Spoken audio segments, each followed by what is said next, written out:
Years after the attacks, the September 11th Memorial Museum is set to open to the public a week from today. But starting tomorrow, family members and others who were part of the 9/11 community will have the chance to visit.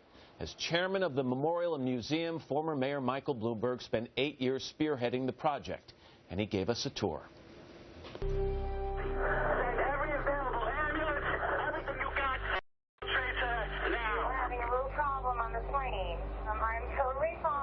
People coming out from all sides of the building cave. In the subterranean footprint where the Twin Towers once stood, there's now a memorial museum dedicated to honoring a world touched by the tragic events of 9/11. The story is told through an unprecedented collection of over 20,000 stills, 500 hours of footage, and thousands of artifacts and interviews. Engine 41. I'm walking along what was the foundation of the South Tower of the World Trade Center. This is where those massive tridents were anchored into the ground. You've got to stand where I'm standing to get a sense for the scale of this space, the size of these buildings, and the scope of the tragedy. 3,000 people died on this very spot. On this site. How do you attract people to come to this place and learn the lessons when it's an event they'd rather forget? Well, I don't know that it'll ever get out of their conscience, at least not of our generation. And our job is to make sure it doesn't get out of the consciousness of future generations. We want to go live right now and show you a picture of the World Trade Center. This is the moment that we were given the news in the studio that the first plane had hit the South Tower. Where were you at that moment? It was primary day. I voted on 82nd Street. Then I was sitting at my desk. There was nothing to do because it was election day. It stopped campaigning. And somebody said, oh, there's on the television, a small plane hit one of the Twin Towers. And I said, that's not a small plane. Was it the instant that the second plane hit the North Tower that you knew life in this country would never be the same? Well, you certainly knew that we were being attacked. And I don't know that that was your first emotion. My first emotion is, my God, how many people are going to die?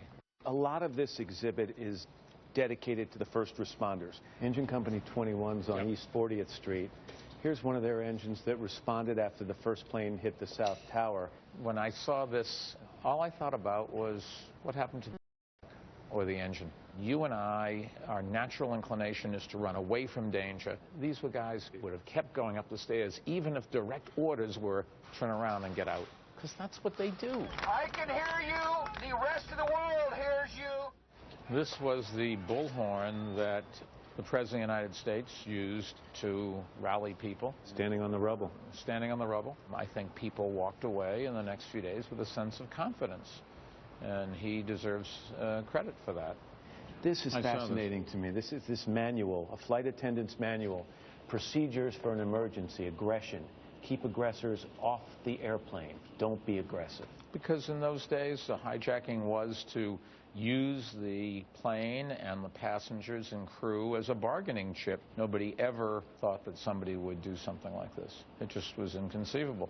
There are so many moments here in this museum where you see that time basically stopped in its tracks. Yes. This is a clothing store close to Ground Zero, and it's frozen in time. Covered with the real dust of the tragedy. And I think the reason it's here is to remind us that this was a place where people worked, people shopped, people enjoyed themselves. And in fact, we have a responsibility to recreate a lot of that as well.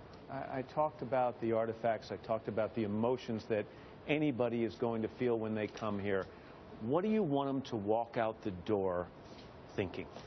So we can't let this happen again, but they didn't win. We came out of this stronger, more determined than ever to make sure that our citizens are going to be able to enjoy what we think God meant them to enjoy. It's a moving experience. Thanks for the tour.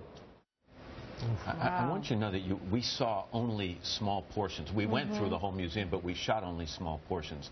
There are places in that museum where you just won't believe the of the actual site. Yeah. I mean, there are parts where you walk in and you see huge beams from the World Trade Center in buildings that are 80, 100, I mean, in rooms that are 80 or 100 feet high.